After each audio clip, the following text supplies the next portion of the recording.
और गांव में झुमरू नाम का एक दुबला पतला कमजोर नाई रहता था। उसकी कमजोरी का ज्यादातर गांव वाले उसका मजाक और फायदा उठाते थे। आज झुमरू अपनी दुकान खोलकर बैठा ही था कि तभी गांव के दो बिगड़ैल बिल्ला और जग्गू उसकी दुकान पर आकर बोले, क्या हाल है झुमरू भैया, सब कुछ ठीक तो है? आज तो बड़े चमक रहे हो। लगता है भाभी जी ने आज अपने हाथों से तुम्हारे बालों में तेल लगाया है? बिल्कुल सही कहा बिल्ला भैया, आज झुमरू भैया बिल्कुल सलमान खान की तरह लग रहे हैं। देख नहीं रहा, सिर्फ सलमान खान की तरह ही नहीं लग रहे, बल्कि मुझे तो लगता है कि झुमरू भैया की बॉडी भी बिल्कुल सलमान खान की तरह ही होती जा रही है भैया। इतना कहकर जग्गू और बिल्ला झुमरू का मजाक उड़ाते हुए हंसने लगे। अरे ऐसा मत बोलो बिल्ला भैया, अगर झुमरू भैया को कहीं गुस्सा आ गया तो हमारे तो लेने के देने पड़ जाएंगे। सही कहा यार जग्गू, कहीं गलती से झुमरू भैया ने एक थप्पड़ हम दोनों को मार दिया तो हमारे तो फिल्मी स्टाइल की तरह दांत बाहर आ जाएंगे भाई। तुम दोनों को अपने बाल कटवाने हैं क्या? बाल भी कटवाने हैं और शेव भी बनवानी है, पर ध्यान रखना झुमरू भैया, आज हम दोनों के चेहरे पर तुम्हें फेशियल भी करना है। वो क्या है ना, गांव के मुखिया की बेटी की आज शादी है और हम दोनों को उस शादी में सबसे सुंदर दिखना है। इतना कहकर दोनों कुर्सी पर बैठ गए। झुमरू ने एक एक करके उन दोनों की शेव और बाल बना दिए। जग्गू और बिल्ला ने अपने चेहरे पर खूब महंगा मसाज भी करवाया। आप दोनों के 5 हो गए। बस 500 है, मुझे तो लगा था कि हम दोनों के चेहरे पर फेशियल करने के तुम 5000 रुपए लोगे। आप दोनों ने चेहरे पर जो फेशियल करवाया है वो थोड़ा महंगा है, उसकी क्रीम बहुत महंगी आती है। सोच लो, कुछ और ज्यादा कर लो पैसे। आप दोनों क्यों मजाक कर रहे हैं मुझसे? अरे क्या तुम हमारी भाभी लगती हो हैं, जो हम तुमसे मजाक करेंगे हैं भाई? मैंने आप दोनों से बिल्कुल मुनासिब पैसे मांगे हैं, भला मैंने गांव में किसी से ज्यादा पैसे लिए हैं क्या? ठीक है बिल्ला, इन्हें 500 दे दो। बिल्ला के इतना बोलते ही जग्गू ने झुमरू के 5 थप्पड़ जड़ दिए और बिल्ला ने तो झुमरू के मुंह पर 2 मुक्के मार दिए। बेचारा कमजोर झुमरू जमीन पर गिर गया। झुमरू भैया देखो, पूरे 500 दिए हैं। देखो 5 थप्पड़ मैंने मारे और बिल्ला ने तुम्हारे मुंह पर 2 घूंसे लगाकर 2 शून्य बना दिए, हुए ना पूरे 500। आइंदा से हमसे पैसे मांगे तो तेरी दुकान को तोड़कर यहाँ पर तेरा तंबू बना देंगे। बड़ा है हमसे पैसे मांगने वाला, 1.5 पसली गएगा। इतना कहकर वो दोनों चले गए। झुमरू बेचारा आंखों में आंसू लिए बैठ गया। शाम को झुमरू अपनी दुकान बंद करके घर चला गया। उसके चेहरे पर चोट के निशान देख उसकी पत्नी शर्मीली गुस्से से बोली, तुम्हारे चेहरे पर ये चोट के निशान कैसे हैं? कुछ नहीं, सुबह दुकान पर जाते वक्त पैर फिसल गया और मैं गिर गया। मुझे क्या बेवकूफ समझा है? शक्ल से ही लग रहा है कि किसी ने तुम्हारे मुंह पर जोर जोर से मुक्के मारे हैं। जब सब कुछ जानती ही हो तो फिर पूछ क्यों रही हो? मेरी समझ में नहीं आता कि आखिर आप इतने डरपोक क्यों हैं?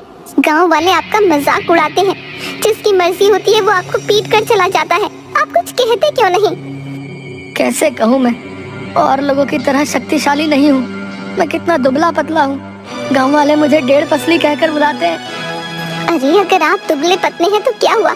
क्या दुबले पतले लोगों के अंदर ताकत नहीं होती? लड़ने के लिए हिम्मत होनी चाहिए। तुम्हारे अंदर तो वो भी नहीं है। अब खड़े खड़े मेरा मुंह क्या देख रहे हो? तुम्हारे चेहरे पर नील पड़ रहे हैं, जाओ जाकर डॉक्टर बाबू को दिखा कर आओ। शर्मीली की बात सही थी, झुमरू को वास्तव में बहुत दर्द हो रहा था। झुमरू चुपचाप घर से निकलकर डॉक्टर मुरारी के घर पर चला गया। मगर मुरारी के घर जाकर हैरान रह गया। अरे मुरारी जी, आपका कमरा तो किसी साइंटिस्ट के कमरे जैसा लग रहा है। दरअसल मुझे डॉक्टरी करने के साथ साथ प्रयोग करने का भी बहुत शौक है। झुमरू, खैर ये सब छोड़ो, ये बताओ कि कैसे आना हुआ?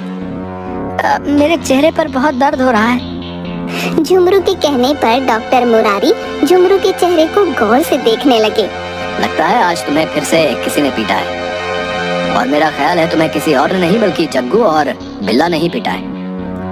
आपने बिल्कुल सही पहचाना, एक तो उन लोगों ने मेरे पैसे भी नहीं दिए और ऊपर से मुझे मारा भी अलग से।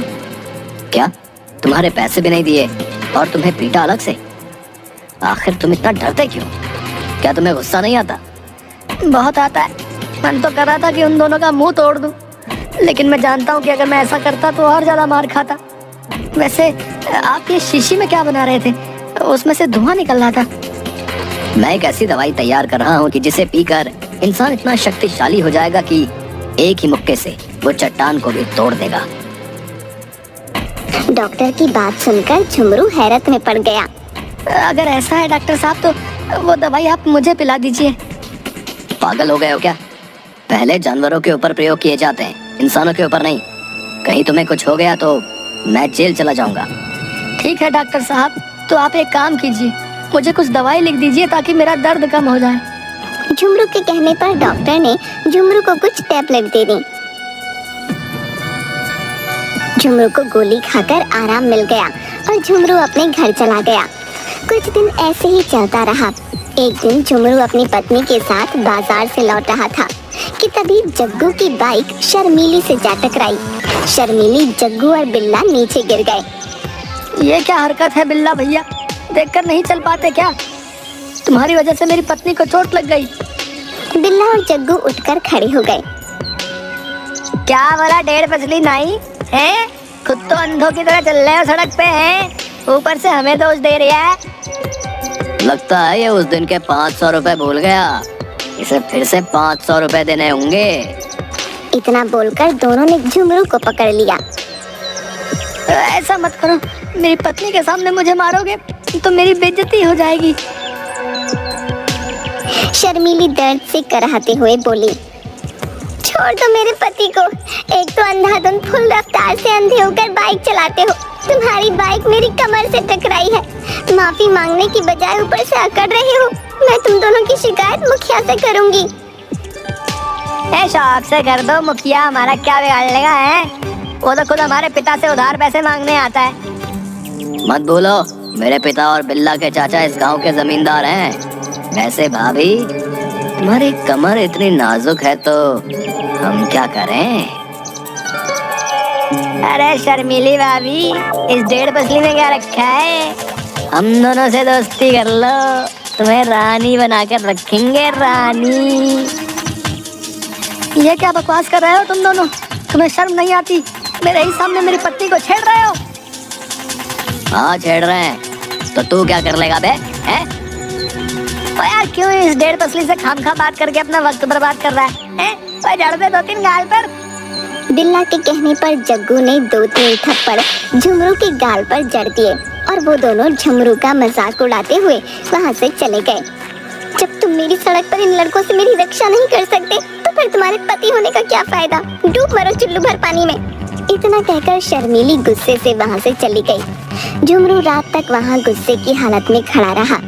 रात को झुमरू अपने घर की ओर जाने लगा, तभी उसकी नजर डॉक्टर मुरारी के घर पर पड़ी। झुमरू तुरंत मुरारी के घर के अंदर चला गया और झुमरू वही ताकत की दवाई उठाकर घर चला आया। अगली सुबह वो बगैर कुछ खाए पिए घर से बाहर आकर उस शीशी को जेब से निकालते हुए गुस्से में अपने आप से बोला, बिल्ला और जग्गू ने मेरा जीना हराम कर रखा है। कल तो इन दोनों ने हद कर दी, मेरी पत्नी के सामने मुझे बेइज्जत कर दिया। मैं उन दोनों को नहीं छोड़ूंगा, और उन दोनों को ही क्यों, पूरा गांव मेरा मजाक उड़ाता है। मैं सबको सबक सिखाऊंगा। इतना बोलकर जग्गू वो पूरी शीशी पीने ही वाला था कि तभी वो खुद से बड़बड़ाते हुए बोला, नहीं, ये मैं क्या कर रहा हूँ? डॉक्टर मुरारी ने कहा था कि इसका प्रयोग सबसे पहले जानवरों में किया जाएगा, लेकिन मेरी जिंदगी भी तो किसी जानवर से कम है क्या? जब भी किसी का दिल चाहता है तो जानवरों की तरह मुझे पीट कर चला जाता है। मैं काम कर